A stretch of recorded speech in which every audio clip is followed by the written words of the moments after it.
The views and opinions of this program are those of the hosts, guests, and callers. There is substantial risk of loss in trading futures and options, which you should carefully consider prior to trading. Well, we saw the wheat markets lead the way to the upside on Monday as we kicked off the week. A really strong day across all three complexes. Quarter beans kind of followed along a little bit. Meantime, we ended up mixed in livestock trade. We, of course, had the WASDE report back on Friday. We continue to have weather concerns in various crops around the world, and a lot to kind of dive through here. Let's do that today. Joining us for our market analysis, John Heinberg with Total Farm Marketing. John, good to talk with you after I spent a week away, and I've joked a few times with folks I haven't bought any coffee yet in the market. I haven't bought stock in Folgers coffee yet, but I'm thinking about it. I kid, though. I kind of followed loosely with the markets the last week or so, and then getting back into things here today. Been an active one across this grain trade into that WASDE report, and now post WASDE report, hasn't it, John?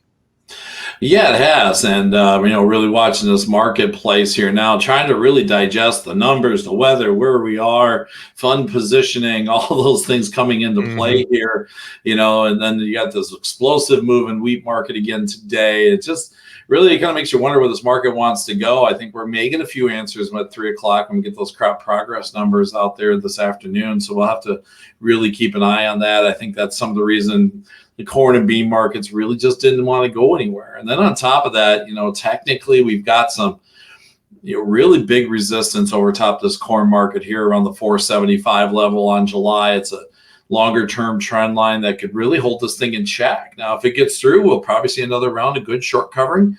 And I think that'll all be based on the crop progress numbers or anything unexpected on the demand side, to kind of push this thing through. So, it was really kind of a digest day, and now let's wait for the next bit of news and see where we are now that the goalposts kind of got put back in the reset here by the USDA. Yeah, and I'm glad you kind of framed it up that way with the goalpost reset. As I kind of look through Friday's numbers and the market reaction and everything, it largely to me felt like, everything was pretty much as we expected. And I think looking at some of the balance sheets, from what I gathered from it kind of told me that, okay, some of these numbers maybe were lower than expectations, but in the end, we have a fair amount of U.S. corn, beans, etc. So I think to your point, I think we really have digested those numbers and we've kind of rolled this thing back into a weather mindset market right now, John.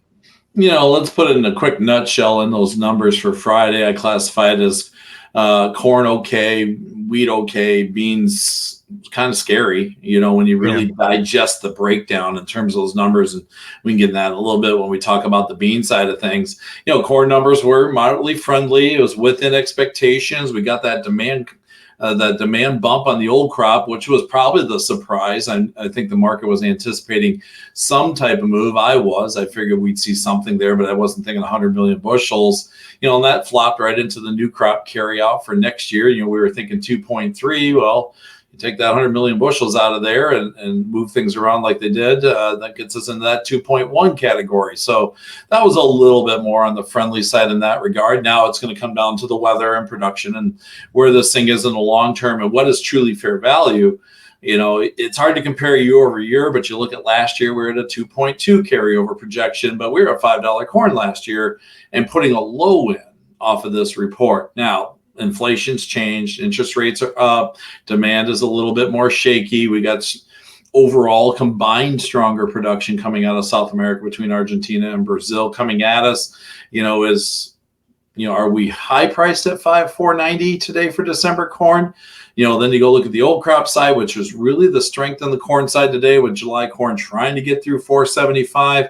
Is the demand going to be enough to carry this thing forward? So there's just a lot of questions now that we need to get answered. I'm a little fearful that, if things come in well for planting today, that this could be a bit of a topping point for corn, at least for a short term, for a sideways to lower type grind until we can better look at the weather. On the And soybean side, let's touch on it quick. The numbers that scare me the most in there is the fact that we're struggling with demand this year. I thought there would be a little bit of a demand cut. They didn't make a change there. And then they go at 125 million bushels of demand to exports next year. Maybe that's tied to their lower projected bean price for the year. We'll see. But when I just looked at that number, 450 million bushels of 22, 23, or 24, 25 carryover, a bump in demand, concerns on demand this year. Felt like the USDA did really, kind of push the numbers around to make sure we didn't go to 500 million bushels. And realistically, we're not too far away from that if we don't see some demand news pick up. The only reason beans have been firm these last 2 days is this talk of possibly putting some export tariffs on that used cooking oil imports from China. Bean oil markets on Thursday put new contract lows in. That news came out, and we rallied as high as $2 a pound on Friday, threw another 70, 80, 90 cents in that market today. That was the only real reason beans, I think, held positive gains again these past 2 days, that and the support from the other grains. well, and in terms of quarter beans too, to go along with that, I think here as well, a few thoughts for me, John, is one, I think some farmers selling in this recent rally as I kind of looked at basis and spreads, looked like maybe those have been weakening a little bit.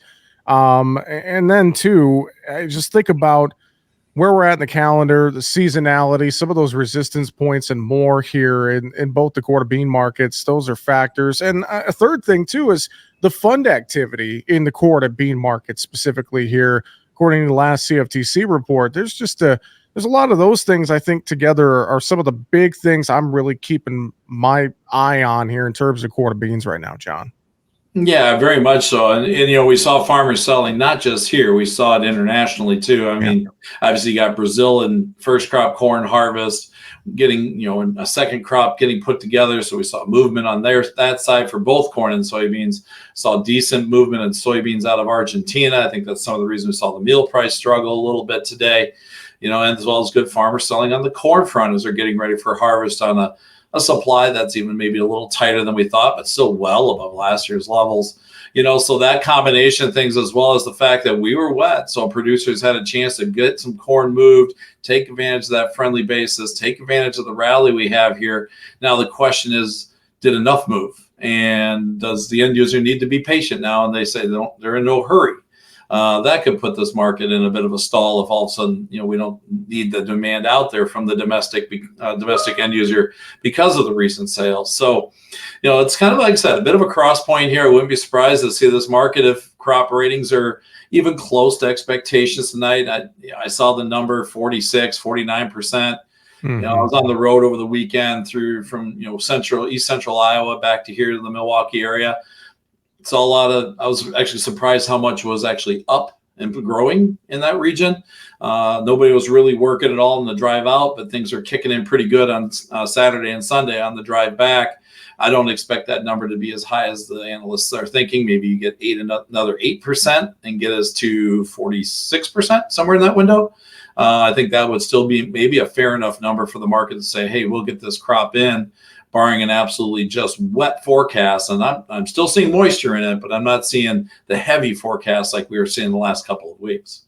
And I just want to bring this up. I think this is a good case in point, something we've talked about many times. I talk about all the time on this show in terms of protecting and managing your risk. I know you look at D's corn, for instance, 493 on Monday's close, Novi beans 1212.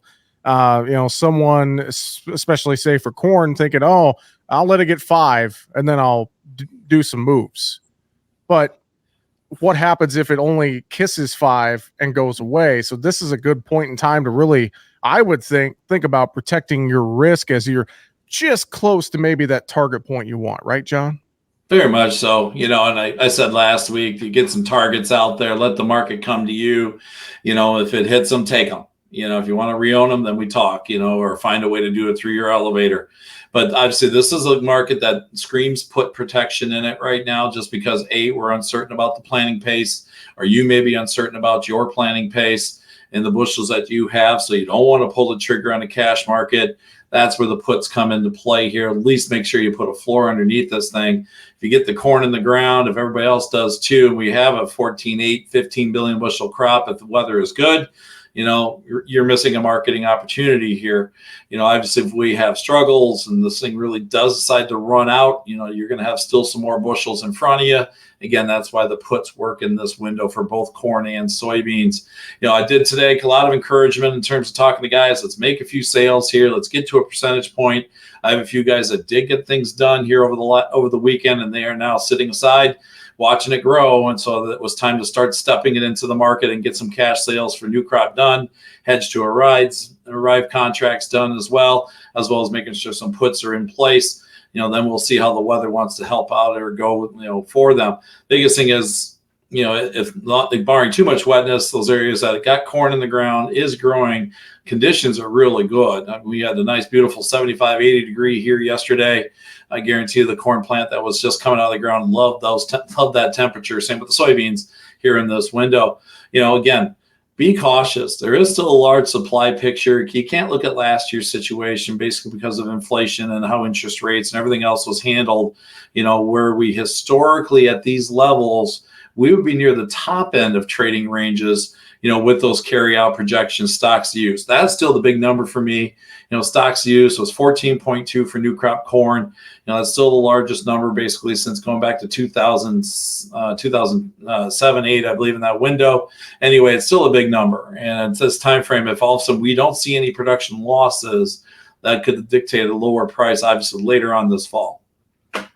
We are talking with John Heimberg from Total Farm Marketing here on today's Market Talk. John, just real quick, before we get to livestock, you and I were talking off air. A lot of factors, it seems like, with this wheat market right now, weather related. I know we got the Kansas Wheat Quality Tour this week. I'm going to be watching that. Of course, Russia, mixed messages out of Russia, which we would figure. I know ICAR dropped their forecast on Monday, seemingly indicating the continued problems there. But, again, it's Russia. Who knows? But still, it just feels like this wheat market right now really playing off what you told me off air, a combination of factors here, right, John? Pretty much. I mean, you can list them all out between the Russian crop, small wheat supplies or shortened wheat supplies in India, European wheat conditions and their demand side of it, what's going on in the KC wheat belt. You pile it all together, it turns into one big problem, in terms of the market's mindset. So with the funds sitting as short as they were already liquidating some of those positions. Now, we saw last week their energy was all on corn and soybeans, chopping off over 100,000 short contracts in each grain respectively, and not doing a whole lot in the wheat market. So with the market sitting where it was, it had some room to move, and I think we kind of caught up on that side of it today. Now, we're real close to some topside targets for me. $7 is not that far away for that July contract in Chicago, at least off the highs today. If I'm an owner of wheat here, I'm an active seller. This place or getting some puts in if you think those headlines are going to come together. We've had a pretty sharp run here in the last week or two in that wheat market. That is a market that will take things away from you very, very quickly if all of a sudden some headlines aren't true. So I was recommending cash sales for guys today that we've been selling into this rally all the way through incrementally.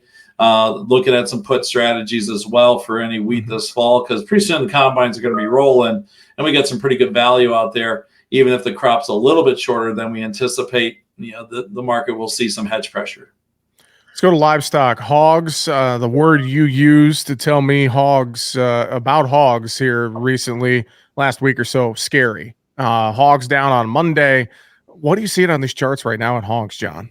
We continue to see fund liquidation, and they're getting out of that long position that they put together very quickly as we ran this market up to the 110 window in June.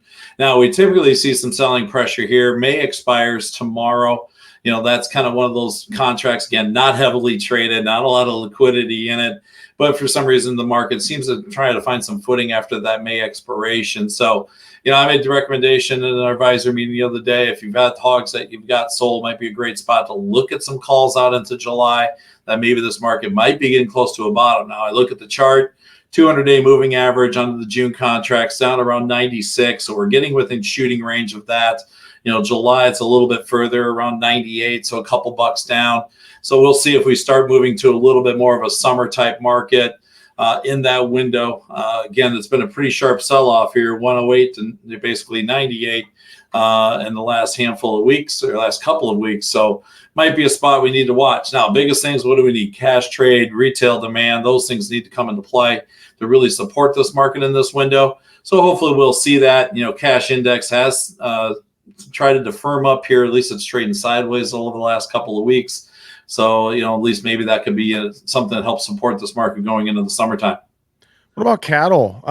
Monday trade, cattle were looking good. Feeders up triple digits, and then kind of fell apart late session. Anything big in cattle for you? Not a whole lot in terms of news today. I didn't like the close on retail values last week, 294 on choice carcasses. Did get a nice snap back today at midday, so we'll see if that maintains itself. Right now the cattle market, we're putting some heavy weights out there. There is concern about the consumer demand with those retail values coming down. They're still historically high, so that's something we'll watch. Cash trade really didn't go anywhere last week. It was steady for the most part, so that just maybe keeps some energy out. Watching feeders, that chart too is really testing some very key support. Trend line low, going all the way back to that December low. We tested it in April. Now we're testing it again here. If that does not hold, there's some room underneath that feeder cattle chart to really move. I think a positive move in the grain market might come into play there as well. So that's something we'll have to watch. Right now, if I'm an owner of cattle, I've got them in the lot, I would be looking at some puts underneath that August contract. 170 puts are pretty reasonable.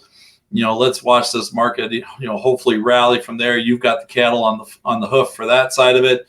But if it breaks through that barrier, there's a lot of downside here. Just technically, and money flow could really be a factor, like we've seen in the hog market as it's broken to the, on this most recent rally. So I'm a little cautious cattle right now. I still like them long term, but over the next handful of weeks, we may have a sideways to lower, watching those fundamentals in terms of retail demand, carcass value, cash trade, and see where this market wants to go. But again, typically we're soft now until we get into the end of that June contract, and then we maybe can find some footing going into the heart of summer. Good thoughts, John. Let's wrap it up here today. If folks want to reach out to you and get some advice there at Total Farm Marketing, what's the best way to get a hold of you? Love chat with them anytime. Give me a call, 800-334-9779. Shoot me an email at jonh@totalfarmmarketing.com. And again, don't forget that website of ours, totalfarmmarketing.com. John, good to catch up with you again this week. Thanks for joining us on the show. We'll talk to you next week. Sounds good. Have a great week. That's going to do it for the show here today. Find us at markettalkag.com. I'm Jesse Allen. Have a great afternoon. Make sure to subscribe to the Market Talk YouTube channel. You can watch our latest interviews with top market analysts in the country, find bonus content, and much more. It's easy. Just go to youtube.com/@markettalkag and hit the subscribe button. Or you can search for Market Talk Ag on YouTube.